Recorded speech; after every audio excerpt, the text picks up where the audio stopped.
importance of 2 stages, the essence of the Vajrayana by practicing with great energy, never giving up the 4 sessions. He would do 4 sessions every day. Please bless me to realize the teachings of the Holy Guru. So then, if you're on that stage, you don't do anything else but that. Then you would be in a cave, having very clear instructions from your Guru what to do. And then you would do that happily until you get rid of the even more subtle stains on the mind. So it's not for us. 4 sessions with tantrics? Yeah, 4 tantric sessions with that sadhana. That's what you usually do. You have a sadhana, it's a meditation manual, you do that, the same thing every day, 4 times a day. And so now then the path is kind of finished, okay? Like that, and now we dedicate. Like that, may the Gurus who show the noble path and the spiritual friends who practice it have long lives. Please bless me to pacify completely all outer and inner hindrances. Outer hindrances, you don't find a place to practice. Inner hindrances, you're lazy, you're full of doubts, you're not doing it, you don't have the right instructions. These are inner hindrances. In all my lives, never separated from perfect Gurus, may I enjoy the magnificent Dharma by completing the qualities of the stages and paths. May I quickly attain the state of Vajradhara. Vajradhara is Shakyamuni Buddha who manifested for these fortunate ones who were ready to do tantric practices in the form of Vajradhara. He looks like Vajrasattva with a concept, but he is blue.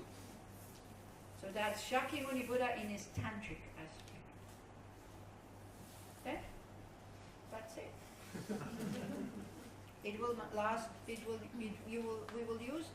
have to use many lifetimes. But if one has the right conditions, and this is why this last verse is so important, because if you feed that to your mind now, in all my lives, never be separated from the magnificent Dharma, may I always meet the perfect Gurus in order to complete the stages of this path and quickly attain the state of Vajradhara. At the time of death, when the mind goes into more subtle state, these imprints will start to ripen and it will direct the mind to a situation where you are again meeting the Dharma. Huh? Inshallah. No, I think we can trust that. Otherwise, you see, if you only have a mental attitude of wanting a good life, what we call a good life for us is not a good life for Buddhist practitioners, because it makes you attached. And in a good life, one creates a lot of negativities to keep that good life, or to have it. So, but if we have this wish only to have a comfortable life, then one, at the time of death, if a positive imprint is ripening, you're born in Switzerland, to a very rich family, loving parents, you think life is wonderful, why should I continue with this path? You don't even remember the path anymore because you're so immersed in just consuming. And you get depressed at the end of your life.